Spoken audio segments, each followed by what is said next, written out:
ఆవేశాన్ని తెలుస్తుంది, డిపార్ట్మెంట్ కనిపిస్తుంది, మాకు కనిపిస్తుంది. మాట్లాడే లోపల వస్తారు, ఒక సబ్జెక్ట్ తోటి వచ్చాడు కనిపిస్తుందా?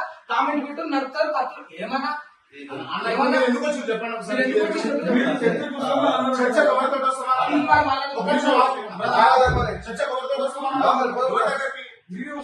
ఎవరి దగ్గరకు వస్తామన్నా?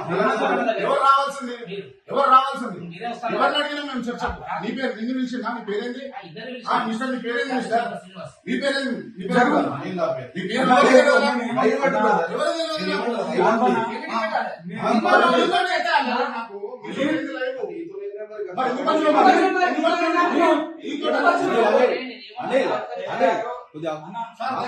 ప్రొటెక్షన్ కావాలి, వీళ్ళని పంపిస్తారా లేదా? మా పని మేము చేసుకోవాలి. అది మీరు వచ్చి చర్చ పత్రం ప్రొటెక్షన్ కావాలి.